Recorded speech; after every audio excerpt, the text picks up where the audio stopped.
Et salut à tous, ça fait longtemps que c'est pas vu. Cette vidéo, en fait, va se séparer en deux.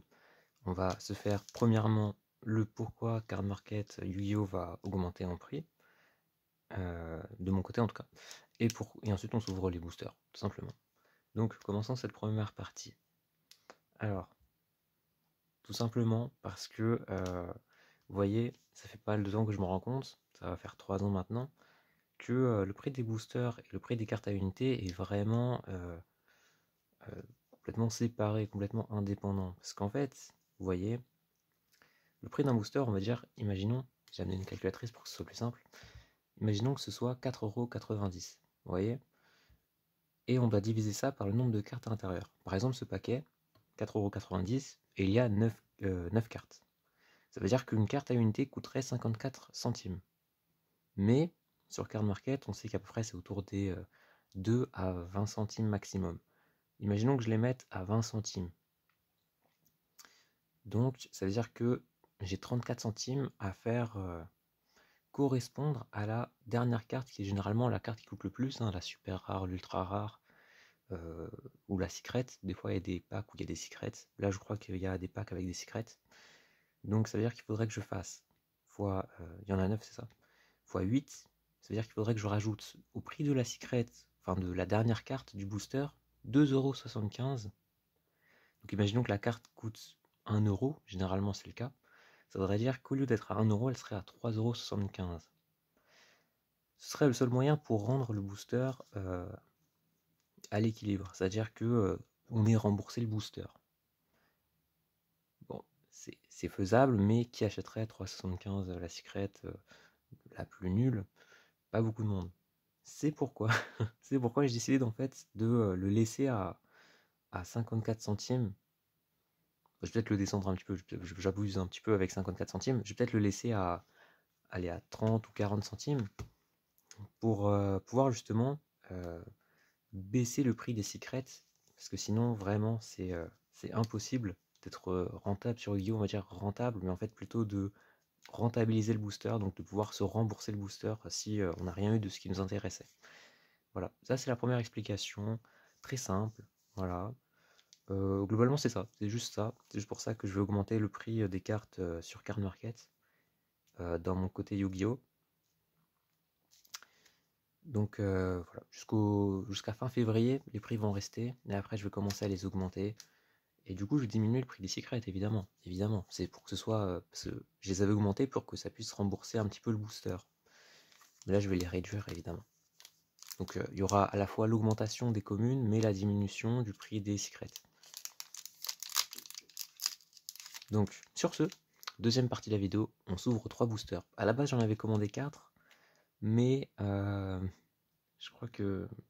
Ou alors j'en avais commandé que 3. Je ne sais plus. Je ne sais plus si j'en avais commandé 4 ou 3. En tout cas, j'en ai que 3 pour l'instant. Donc on va s'en ouvrir 3. Donc ce booster, il y a des petites choses intéressantes. Déjà parce que il y a Yubel. Ça c'est la première des choses. Mais aussi parce qu'il y a des cartes de l'archétype démon qui m'intéressent. Parce que je fais un deck Esprit de la Terre Immortelle uni avec du labyrinthe et du démon, histoire que ça tombe plus facilement. Parchemin mature. Donc ça c'est pour Yubel. Donc ça commence assez bien. Je sais pas si je pourrais coupler les esprits de la Terre avec Yubel, mais je ne suis pas sûr, parce que Yubel c'est vraiment un deck qui est composé exclusivement pour faire tourner Yubel. Sorcier de Sébec, Maître d'âme, Poisson lampe, Clatière le bruyant des gobelins motards. Et je crois qu'en fait il fallait faire quelque chose, donc il faut compter après. Réincarnation blanche, Ruée fracassante des gobelins motards, ça fait 2. Éternité des étoiles de la glace, ça fait 3. Ça c'est pour quel archétype ça? Ça ce n'est pas écrit, d'accord. Robot dragoprise. Robot dragoprise, ok. Donc il faut compter 4 et tourner la dernière. Donc pour l'instant on aura eu un gobelin des motards, c'est pas très intéressant pour moi. Moi je vous ai dit, ce qui m'intéresse c'est les démons.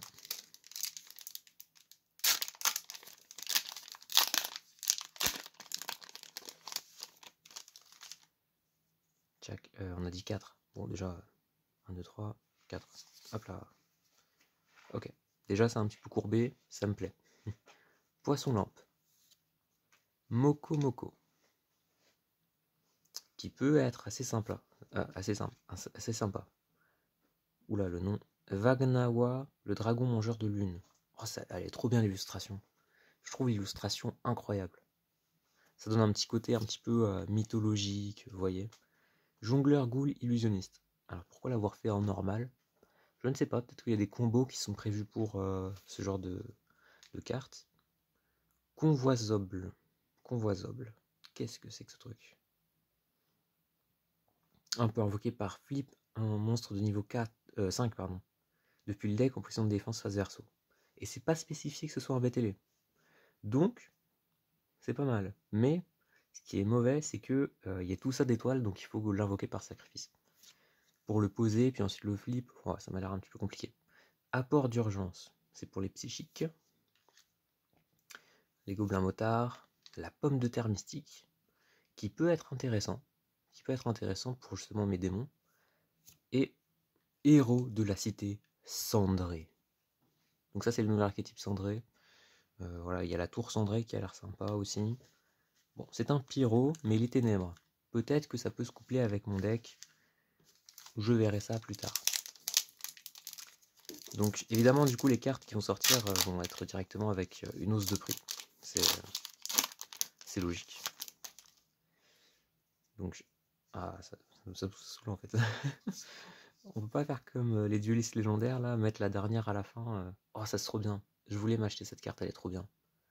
Mais c'est pour l'archétype Yubel, donc c'est un peu moins stylé. Mais je la trouve très sympa comme carte. Memento Lane Fantinier. Donc c'est pour du Memento. C'est pas Kuribo, c'est son frère jumeau là. J'oublie tout le temps son nom. Encore le dragon. Encore le jongleur. Allez, c'est parti, on a beaucoup de doubles. Le fantôme aux 3 yeux. Ah, ça, c'est l'air cool. Envoyer cette carte depuis le terrain au cimetière. Ajouter un monstre ténèbres de niveau 10 depuis le deck à la main. Ça, c'est peut-être... Non, c'est pas pour Yubel. Je crois que ça, c'est pour jouer Amon. Enfin, les dieux égyptiens. C'est pas les dieux égyptiens, c'est les dieux de GX.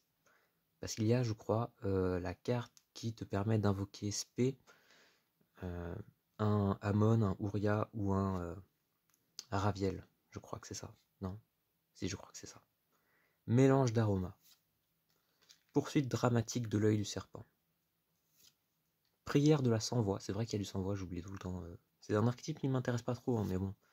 Et émissaire de la main de cire, une carte illusion. Une carte illusion. Donc, lorsqu'un adversaire déclare une attaque, vous pouvez invoquer spé cette carte depuis la main. Déjà, c'est très cool. Ça me va. Vous ne pouvez utiliser cet effet qu'une fois par tour. Cette carte tombe à un monstre. Aucun de ces deux monstres ne peut être détruit au combat. Magnifique. Magnifique. À la fin de la battle phase de l'adversaire, on peut activer cet effet jusqu'au début de la prochaine battle phase de l'adversaire. Tous les monstres en position d'attaque actuellement contrôlés par l'adversaire ne peuvent ni changer leur position de combat, ni être utilisés comme matériel d'invocation, fusion, synchro, Xyz ou lien. Et aussi tous leurs effets sont... Cette carte est trop forte.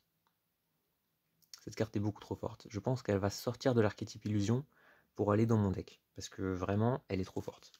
En fait, j'ai peut-être zoomé pour que vous puissiez lire l'effet, mais... Voilà, vous pouvez mettre pause. Son effet a l'air incroyable. Et du coup, je pense le rajouter dans mon deck. Sur ce, cette vidéo est terminée pour l'explication de Card Market. Si vous avez des suggestions par rapport au prix ou par rapport à qu'est-ce que je pourrais faire, évidemment, pour ça, n'hésitez pas. Franchement, n'hésitez pas à me le dire dans les commentaires. Et attendez, en fait, on va coupler cette vidéo parce que j'ai un peu la flemme de sortir une autre vidéo pour vous montrer ma réception du jour. Donc, je vais vous la montrer maintenant. Donc, je vais l'intituler Card Market, réception plus ouverture cauchemar fantôme. Ça va être très long comme titre, mais bon. Donc, voici ma réception du jour. J'ai reçu pas mal de cartes. Enfin, du jour, de la semaine plutôt, on va dire. Orage foudroyant. Déjà, ça, c'est magnifique. Oh là là, comment elle est trop belle. Donc, une petite super rare de la Rarity Collection. Hydre Extox de BLMR en secret rare. Esprit de la Terre prisonnier, voilà, ça c'est une carte qui me manquait pour mon deck. Dragon sauvage charge Borel, qui est une carte qui a l'air très sympa aussi. Limiteur d'invocation, pour le rendre un petit peu plus fluide mon deck. Talent des triples tactiques, évidemment. Première fois que je chope cette carte. Je l'ai vu, mais je l'ai pris. Ça m'a coûté 6 balles. Licorne chevalier du cauchemar, évidemment. En fait, c'est parce que j'aime bien l'artwork. Juste pour ça que je l'ai pris, sinon je l'ai déjà. Floraison de cendres et joyeux printemps. Est-ce que j'ai vraiment besoin d'expliquer pourquoi je l'ai pris? Parce que c'est une carte magnifique et qu'elle est très forte. Loup dragon et les rats, mode sphère, histoire de rééquilibrer un petit peu le jeu. D'ailleurs, est-ce que c'est un niveau 10? 1, 2, 3, 4, 5, 6, 7, 8, 9, 10.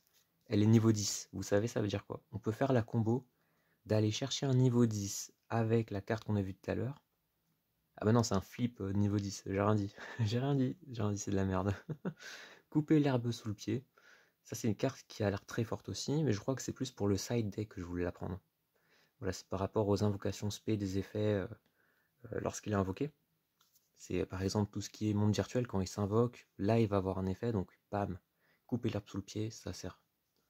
Vision avec des yeux bleus, c'est uniquement parce que je la trouvais magnifique. Voilà, c'est uniquement pour ça que je l'ai prise, elle est magnifique. Raigeki, voilà, pas vraiment besoin d'explication. C'est aussi une carte qui me manquait pour mes cartes promo de ma collection. Otaria, bon ça c'est en fait c'est le vendeur qui me l'a envoyé pour pouvoir équilibrer le paquet.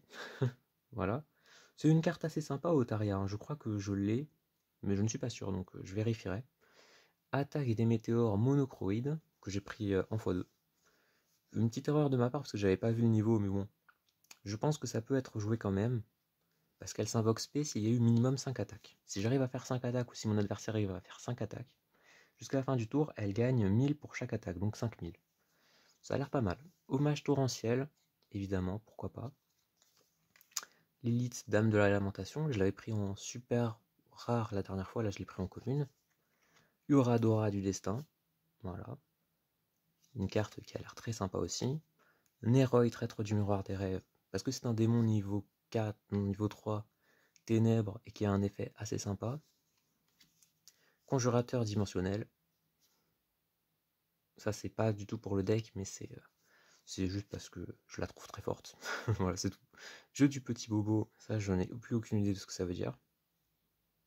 Si un monstre combat, vous ne recevez aucun dommage de combat, cette carte posée, contrôlée par le propriétaire est détruite par un effet de carte par l'adversaire et envoyée au cimetière. Donc généralement tu te prends un plumeau d'arme harpie. On peut cibler 2 pièges normaux dans le cimetière, posez-les sur le terrain. Je trouve c'est assez bien.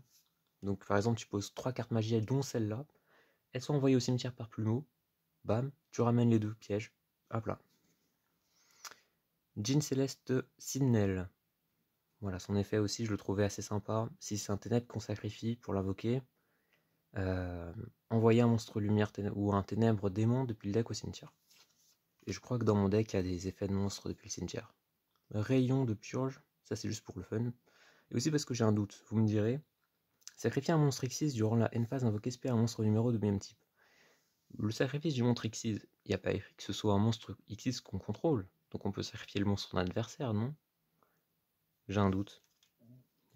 Royaume psychique, ça c'est pour la collection. Royaume psychique, vague mentale fréquentielle, ça c'est pour le deck, esprit de la terre. Protecteur funambule. Dragon rose noir en mag gold, que je trouve magnifique.